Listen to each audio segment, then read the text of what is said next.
Hello, my friends. David Burns. Good to be with you this morning.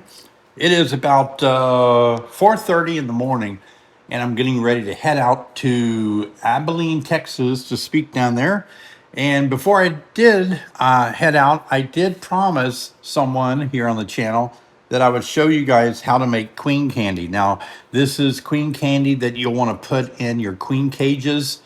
Like this is a traditional plastic Jay's Bees queen cage that we use a lot in beekeeping, but this queen candy can be used in a lot of different scenarios and in a lot of different queen candy cages. So even if you have a Benton 3-hole cage or a California mini cage, you can still use the queen candy to really hold the queen back from the rest of the colony and give the rest of the colony time to get used to her pheromones and start to fall in love with her. And then as they eat through this candy, that's their way of releasing her and wanting her out. Sometimes if you put the queen in there too fast, what's going to happen?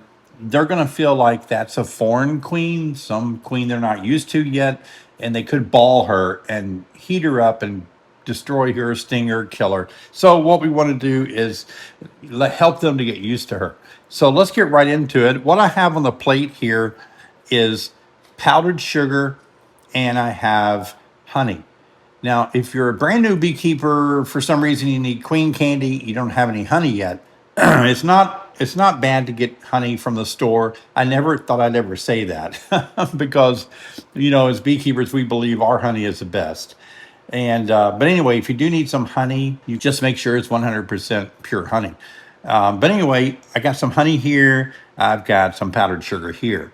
Now, the key is when you're adding any kind of a liquid like honey or water to this powdered sugar, you'll find that you probably added too much liquid. And now, in the old days, and I still do this at times, if you just need a quick release of the queen, you're not going to keep the candy in there too long before you put it in the hive. You can just use powdered sugar and water. But I make a big ball of this right here, and the trick is the secret recipe that's awesome is when you use honey, this candy will never get hard. I've had some sitting out for a long time and it's still very, very soft. And the reason you want it soft is so the bees can eat through it. And if you have soft queen candy, it's going to be available to you all season. So let's get right into it then. The way to mix this up, no secret really. I would just get me a little bit of honey, maybe on a fork like this, and then just start trying to get it started. You want to start mixing a little bit. I wouldn't mix a lot of liquid at first. It depends on how much you need, because you'll find yourself with it too wet, and you'll have to keep adding more powdered sugar, and eventually you'll have a gigantic ball trying to get the mixture right. What mixture are you trying to achieve? You're actually trying to get the mixture of probably the best way to describe it is Play-Doh. We've all played with Play-Doh probably, or your kids have. So something about the consistency of Play-Doh really works good. And you can see here, that's what I've got going on here. Now it's sticking to my fork. That's fine. Let me just get a little bit more in here. I do need to make a little bit more than I usually do because I've got some raising queens and all, and putting them in hives that may be queenless, or you want to change out a queen. It's always good to put them behind candy. Now, eventually, when you're kind of got a pretty good ball going of this queen candy, you're going to have to get your hands in there, and you're going to have to start working it with your fingers. So I got a little ball here that I like, and you can see I'm just using my powdered sugar to help harden it up. So it's going to be tacky on the outside as you mix it up. But you can see I've already got it. If you've made bread before, it's almost like the consistency of bread dough, maybe a tad stiffer than that. But I'm just continuing to work it. And so this extra powdered sugar keeps absorbing more of the honey and the moisture until my candy gets harder and harder and harder. Yeah, it's working real good. See that? All right, so I'm just going to keep doing it. I want it a lot stiffer than this. That's why I'm leaving a lot of this powdered sugar scattered around so I can keep forcing it into this ball that I've got started, this candy ball. It's kind of hard to make it too hard, really. But yeah, look at that. It's starting to be about the way I like it. Yeah, just flatten it out, keep working it, kneading it, I guess. If it was bread, that's kind of what you're doing. And the stiffer it is, for me, the kind of better it is, actually.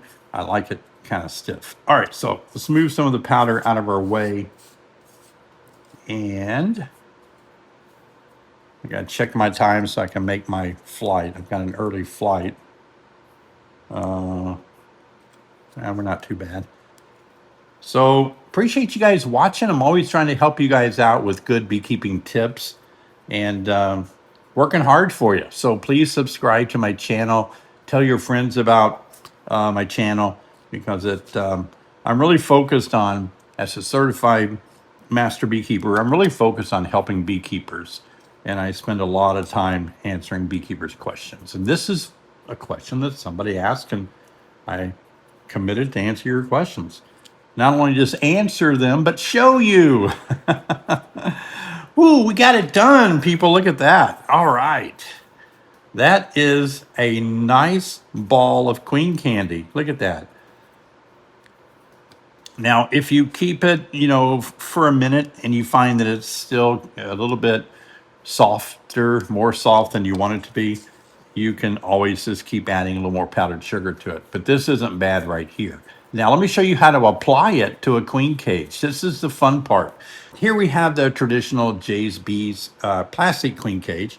And so it has a 1-inch area right here where you can add queen candy to. That's a lot. I don't ever think you need that much. Half of that is going to be plenty in most applications. So what different ways to do it, but the kind of the easiest way for me is to take the circle, make sure it's cleaned out, that there's not anything stuck in it like a dead bee, and just poke it down into the queen candy like this. And when you bring it back up, you can kind of hold it up to the light. But we just put in that much queen candy, 1/2 inch, and it's nice and beautiful. And then you want to close that cap there after you put your queen in there.